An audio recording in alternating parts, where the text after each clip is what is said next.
그동안에는 국내에서 찔끔 해외도 뭐 큰 임팩트보다는 수주를 따니 많이 대통령 나갔다 오니 뭐니 계속 재료만 뿌리지 실속이라는 게 없었잖아요. 근데 이번에는 다르다니까. 대통령 전용기 타고 드라이브 갔다가 마실 다녀오면서 알랑 과자 좀 사가지고 온 거야. 근데 갑자기 우리 동네에 무인 과자 가게 하나가 열렸거든. 먹고 싶은 거 죄다 먹을 수가 있는 상황이 된 거지. 뭔 말이냐.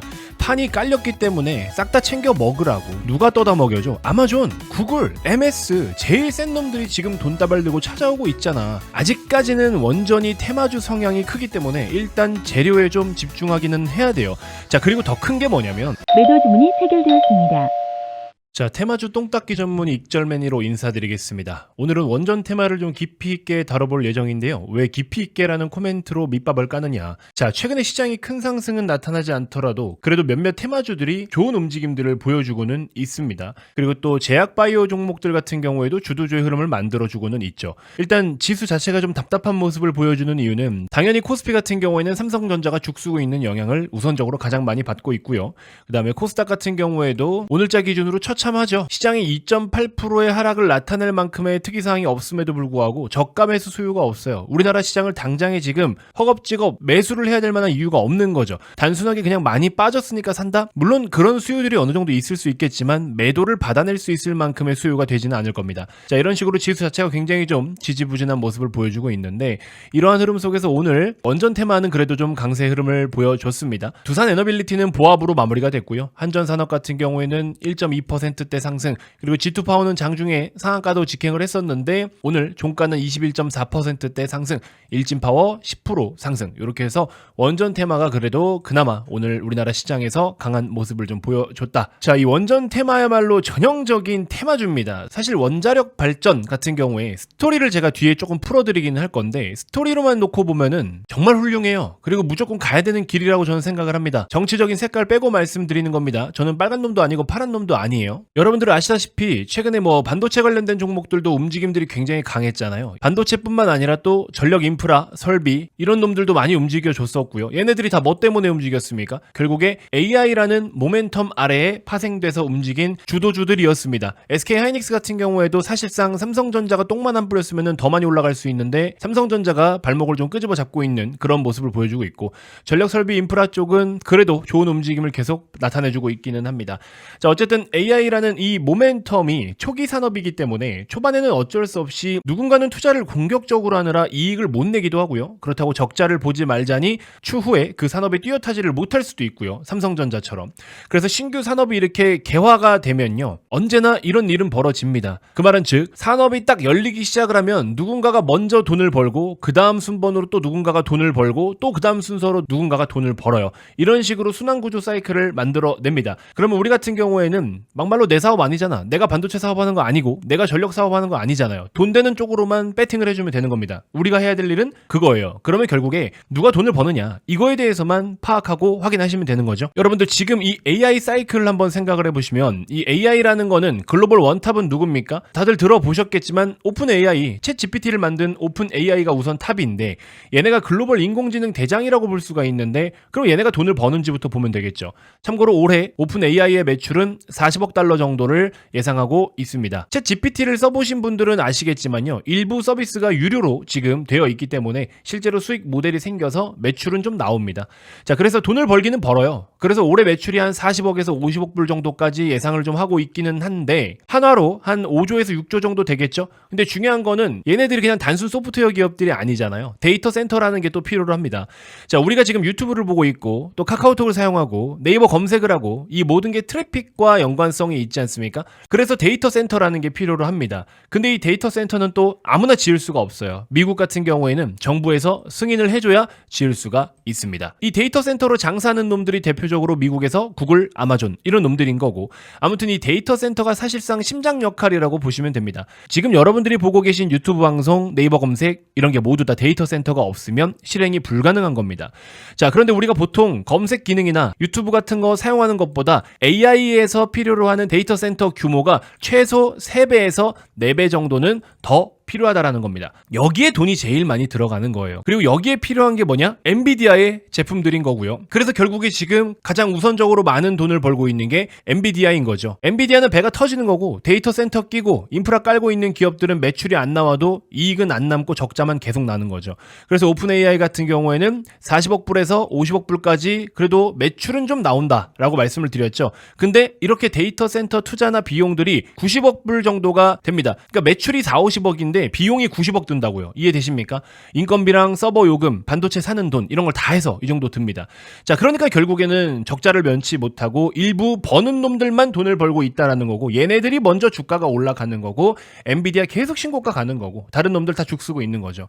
자, 그런데 지금까지 말씀드린 영역은 이 모든 것들이 뭐예요? 민간 사업에 대한 영역입니다. 정부에서 하는 사업은 아니잖아요. 민간 사업이잖아요. 그렇죠? 하지만 정부에서 뭐 이런 상황과 더불어 또 그동안에 전력망 인프라 관리를 안 한 부분들도 있고 노후화된 걸 어쨌든 재투자를 해줘야 될 시기가 왔기 때문에 이거를 싹 다 갈아엎으면서 또 이런 걸로 돈을 버는 전력 인프라 기업들이 있죠. 대표적으로 HD, 현대 일렉트릭이라든지 재룡전기라든지 뭐 LS 일렉트릭이라든지 이런 기업들이 또 돈을 잘 벌고 있습니다. 그러니까 돈 버는 놈들이 결국에 주가 잘 가는 거예요. 자, 그러면 이제 망도 깔았고 투자도 누군가는 하고 있고 소모를 할 데이터 센터도 짓고 있고 그러면 그 다음에 뭐예요? 이런 걸 이제 구동하려면 뭐가 필요해? 전력이 있어야 될 거 아니에요. 에너지가 필요하잖아요. 기본적으로 지금 엔비디아 반도체가 많이 팔리고 있는 건 데이터 센터 수요가 그만큼 크다는 거겠죠. 근데 데이터 센터 설립은 정부에서 승인과 허가를 내줘야 지을 수 있다라고 말씀을 드렸죠. 이게 원래 정부에서 허가를 잘 안 내어주려고 해요. 왜냐면은 전력을 너무나 많이 빨아먹기 때문이에요. 전기를 니들이 다 갖다 써먹을 거 아니야 해서 사실은 허가를 잘 안 내주는데 전기를 미친 듯이 잡아먹으니까 데이터 센터를 새로 짓고 싶으면 니네 어디다가 지을 거고 얼마만큼의 규모로 지을 거고 그럼 니네가 사용하는 전력의 양은 또 어느 정도 되느냐 그러면 그걸 이제 어디서부터 에너지를 만들어 올 것이냐에 대한 전체적인 계획을 다 써가지고 제출을 해야 돼요. 그렇게 신청을 넣어서 심사해서 허가가 나오는 거예요. 자, 아무튼 그럼 허가가 났다고 가정을 하면 그 많은 전력을 소모할 수 있는 환경을 깔아줄 수 있기 때문에 허가를 한 거잖아요. 그럼 이제 돌아와서 빠꾸로 한번 생각을 해보자고. 전력을 어떻게 생산할 거야? 전력 생산은 뭐 대표적으로 뭐가 있습니까? 태양광이 있을 수 있고 풍력도 있을 수 있고 수력발전, 화력발전, 원전 뭐 여러 가지가 있을 거 아니에요. 그렇죠? 근데 아무거나 갖다가 깔아가지고 쓰는 게 아니잖아요. 말씀드린 뭐 네이버 유튜브 같은 이런 기존의 인터넷 데이터 센터라고 하는 거 요거보다 전력이 AI 쪽에서는 데이터 센터가 최소 3-4배는 더 먹고 들어간다라고 말씀을 드렸죠. 그래서 지금부터는 이제 두 가지가 또 중요합니다. 첫 번째는 뭐야?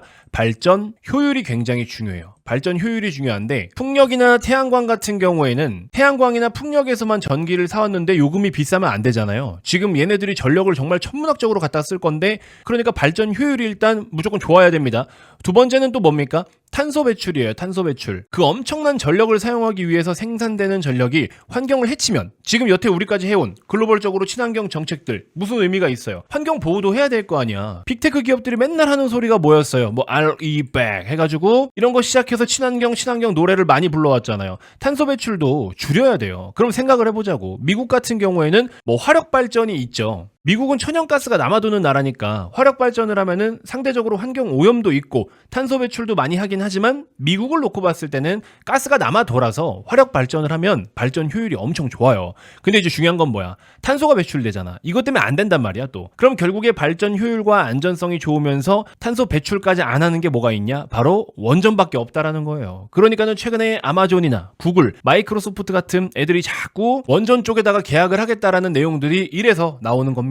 태양광, 풍력 좋지. 하지만 태양광은 일조량이 떨어지면 발전 안 되죠. 풍력은 바람이 너무 세도 안 되고 약해도 안 돼요. 그러니까 효율이 안 나와. 아무튼 원전은 무탄소 발전 원입니다. 그러니까는 원전 이야기가 자꾸 나오는 거예요. 데이터 센터 수요는 어차피 미친 듯이 폭증을 하게 되어 있습니다. 그래서 기존에 있는 원전 그리고 또 최근에 이야기가 나오고 있는 SMR 이쪽이랑 계약을 많이 하는 거예요. 또 한국 기업들이 되게 싸게 가성비 좋게 잘 짓잖아. 근데 건설 기간이 너무 길어요. 원전이라는 건 최소 빨라야 8년에서 10년이에요. 뭐 소형 모듈이냐 아니면 뭐 기존에 있던 거 옆에다 짓느냐 등등 환경에 따라서 조금 차이는 있을 수 있겠지만 기본적인 건설 기간이 너무 길기 때문에 주식시장에서는 원전 섹터가 대규모로 수주를 갖고 들어와도 이거를 밸류로 반영하기가 너무 어려워. 1, 2년 뒤에 현금 가치도 예상하기가 힘든데 뭐 10년, 8년 뒤에 현금 가치를 어떻게 계산할 거야? 근데 그만큼 지금 원전 채택과 수요가 더 많아질수록 이 테마고 나발이고 뭐 수주가 이렇게 많은데 뭐 무슨 의미가 있어. 그러니까는 주식장 기준에서는 수주가 그만큼 더 많고 압도적으로 많고 규모가 계속 쌓이면 이제는 더 이상 테마주가 아닌 거야. 기본적인 밸류 자체가 레벨업이 되기 때문에 이거는 추후에 주도주감이 될 수도 있다라는 거죠. 그래서 원전을 봐야 된다라고 말씀을 드리는 거예요. 자, 그리고 익절맨 1호가 왜 테마주 똥닦기 전문인지 아십니까? 테마주 애매하게 들어가서 여러분들 다 물려버려. 근데 그 테마주들이 때로는 이렇게 펀더멘털을 가지고서 밸류라는 걸 지니면서 크게 올라갈 때가 있거든요. 근데 이제 펀더멘털로 오르는데 대세적인 상승 나타날 건데 아이고 살았다 본전이다 하고서 여기서 이제 나가버린단 말이야. 그러면 그 뒤에 이 엄청난 수익을 다 놓치는 거예요. 원전은 계속해서 긍정적으로 볼 필요가 있습니다. 자, 어쨌든 기본적으로는 두산에너빌리티 중심으로 보시는 게 저는 좋다라고 생각이 들어요. 기타 그 밖에 뭐 G2파워라든지 일진파워 이렇게 뒤늦게 좀 급등세를 보이는 종목들이 있는데 얘네야말로 테마적인 성향으로 움직임이 굉장히 강합니다.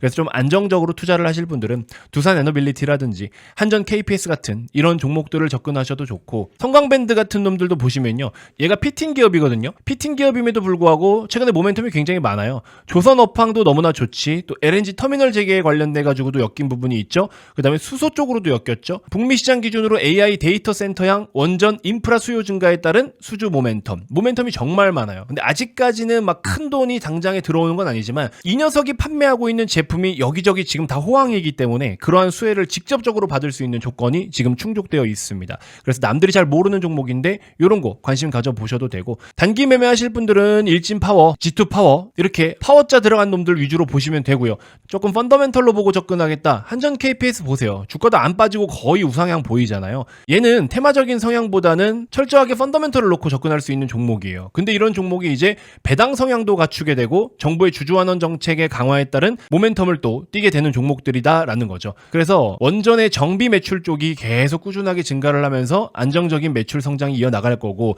4월부터 가동을 시작한 신한울 2기, 그리고 올해와 내년에 순차적으로 세울 3, 4호기가 가동될 거고, 장기적으로도 현재 건설 중인 신한울 3, 4호기 이런 거 플러스로 또 체코 쪽으로 수주를 했던 것들, 이런 모든 원전의 플랜들을 다 고려를 했을 때 앞으로 안정적인 매출이 꾸준하게 늘어날 가능성이 높다. 어쨌든 원전 섹터 안에서 종목들이 너무 다양하게 성향을 펼치고 있기 때문에 여러분들 입맛에 맞게 골라서 접근을 하시면 충분히 좋은 성과를 낼 수 있다. 무엇보다 원전 섹터를 너무 테마적인 성향으로만 보지 마라, 이렇게 말씀을 드리면서 이번 영상 마무리해 보도록 하겠습니다. 자, 저희 채널이 이제 신규 채널인 만큼 아직 구독자가 없습니다. 여러분들 구독 한 번씩만 꼭 눌러주시면, 뭐 재밌는 컨셉으로 했지만서도 여러분들께 제공되고 전달되는 정보들은 그 어떤 채널 못지않게 굉장히 고퀄리티일 거예요. 아시겠죠? 자, 지금 구독 한 번씩만 꼭 눌러주시고요. 여러분들이 꾸준히 관심 가져주시면 우리 또 신나게 매매할 수 있는 좋은 종목들도 제가 유튜브를 통해서 대놓고 공개를 해드리도록 하겠습니다. 자, 이번 영상 이렇게 해서 마무리하도록 하겠습니다. 구독 한 번씩만 꼭 부탁드리도록 하겠습니다. 테마주 똥닦기 전문 익절맨 1호였습니다. 고맙습니다.